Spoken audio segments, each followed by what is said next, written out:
Hey Bethlehem, this is Pastor Paul, and we've been in this sermon series entitled Making Change as we've examined different ways that God initiates change to align the world with His will. We started 2 weeks ago with looking at how God created the world and the change that He brought to bring order out of chaos. And then we looked at how God makes a promise, how He brings a change by creating a covenant with Abraham. And in this covenant, He says, I promise to bless all the nations of the world through you and your descendants. And we read through the rest of the Old Testament and get into the New Testament. And we find and we discover the blessing God has promised. And the blessing is Himself. As God becomes man. Jesus. Jesus is the blessing that God promised to Abraham. And through this blessing, God continues to make changes, to bring changes, to do a whole new thing.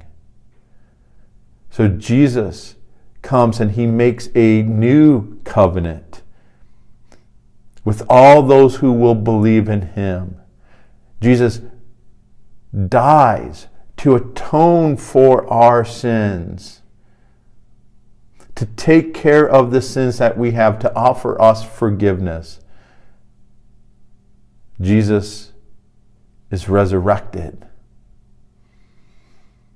And He shows us that death is not the end, that there is a greater hope that we can have new life.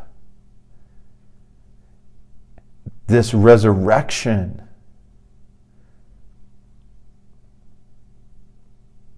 shows us that God has not given up on us. He has not given up on creation. That God is still faithful to His plan to have human beings to rule alongside of Him, to rule underneath Him, to maintain the order, the beauty of His creation.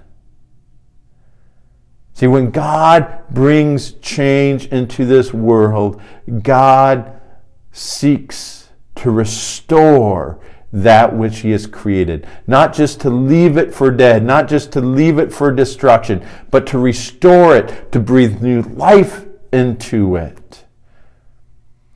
And so our big idea is we follow God's example when we initiate change to bring renewal into this world. God is about bringing new life, bringing restoration and renewal to that which He has created. And our challenge then is to bring new life into something that is old or broken. This could be a relationship that needs mending. It could be a house that needs restoring. It could be a toy that needs fixing. But when we seek to restore that which is old or that which is broken, we are following God's example. Thank you for being part of Bethlehem. And I hope that you will join us Wednesday for midweek, this week at 5:30, as we are going to have the Night of Gifts, and again on Sunday morning for our worship. But I also want to remind you to join me in prayer at 9 o'clock every morning, to pray for unity in Bethlehem and ask that God would shield us from the attacks of the enemy. Thanks again for being part of Bethlehem. God bless.